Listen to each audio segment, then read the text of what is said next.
গৰৈমাৰীৰ topper পথাৰত অসহায় পৰিয়ালৰ জমি বেদখলৰ চেষ্টা অসাধু চক্ৰৰ ন্যায় বিচাৰি বিভাগীয় কৰ্তৃপক্ষক অভিযোগ দাখিল ভুক্তভোগীৰ কামৰূপ জিলাৰ গৰৈমাৰী ৰাজচক্ৰ এলেকাধীন টপাৰ পথাৰ গাঁৱত এটি নিৰীহ পৰিয়ালৰ ঘৰ বস্তি বেদখল কুট কৌশলেৰে দীৰ্ঘদিন ধৰি হাৰাশাস্তি কৰাৰ অভিযোগ উঠিছে গাঁওখনৰে এটা পৰিয়ালৰ বিৰুদ্ধে টপাৰ পথাৰ গাঁৱৰ গফুৰ আলী নামৰ লোক এজনে গাঁওখনৰে জাহাংগীৰ আলমৰ পৰা 2012 চনত 1 বিঘা তজিভুক্ত জমি ক্ৰয় কৰি ঘৰ বস্তি সাজি বসতি কৰি আহিছে কিন্তু উক্ত জমিৰ গাতে লাগি থকা 305 নম্বৰ দাগৰ জমিৰ গৰাকী হাসমত আলী হাকিম আলী ৰূপচান আলী হাছিম আলী বিনোদ আলীয়ে 190 নম্বৰ দাগৰ জমিখিনি মিয়াদী বুলি দাবী কৰি বেদখলৰ চেষ্টা কৰে প্ৰকৃততে 190 নম্বৰ দাগৰ চৰকাৰী ভূমিত হাকিম আলীহতৰ কোনো জমি নথকাৰ পিছতো বলপূৰ্বক উক্ত জমি তেওঁলোকৰ বুলি দাবী কৰি বেদখলৰ চেষ্টা কৰা কাৰ্যক লৈ খৰব হৈ পৰিছে স্থানীয় ৰাইজ লগত যেটো কাজিয়া হাকিম আলীৰ মাটি হল 305 নম্বৰ দাগৰ গোপুৰৰ মাটি হল 190 নম্বৰ দাগৰ একদম থানাৰ পৰা একদম দক্ষিণে কালবাৰ এইখিনি 1 বিঘা 6 বিঘা কৈ মাটি সকলোৰে খাস মাটি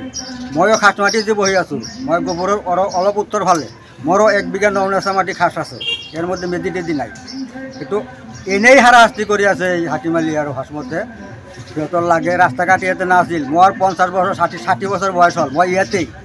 খালি 190 নম্বৰ মাটিত একোই নাই কোনোই নাই যেটো 305 নম্বৰ দাগত যেটো তাৰ মাটি আছিল সেইফালত থেকে এইফালে দাবী কৰি বহি আছে সিহঁতৰ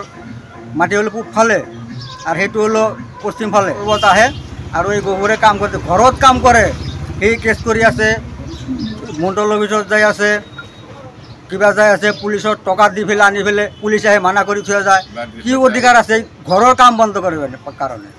মই চৰকাৰক জানাও যেহেতু ভালদৰে তাক হাৰাশাস্তি অলপ কমাই দি মাটিখন গোবৰক বুজাই দিয়ক আমার মাটি হল 190 নম্বর দাগর আমার মাটি হল এইটো রিজার্ভ এইটো এই রিজার্ভত 200 ঘর 250 ঘর মানুষ আছে এক পজিশনেৰে মাটি তেখেতে মেদি মাটি মতে হাকিম আলী লগত থাৰো আছে তেখেতে মানে আমাক হেৰাসমেন্ট কৰি আছে আমি কিনি লোৱা মাটি দলিল আছে আমাৰ খাজনা ৰচিদ আছে আমাৰ বসুন্ধৰাত নাম সোমাইছে ৰাইজৰ লগতে দিছো আমি এতিয়া আমাৰ হল খাস মাটি তজি মাটি 305 নম্বৰ দাগ মাটি এইটো বেলেগ মাটি এইটো মাটি নহয় সেই মাটিৰ ওপৰত অৰ্ডাৰ আনি আমাৰ ওপৰত হেৰাসমেন্ট কৰি আছে এতিয়া আমি মুখ্যমন্ত্ৰীৰ আগত আবেদন জনাইছো এতিয়া বৰ্তমান আমাক ইমান হেৰাসমেন্ট যে কৰি আছে এইটো তদন্ত কৰি আমাক ন্যায় লাগে।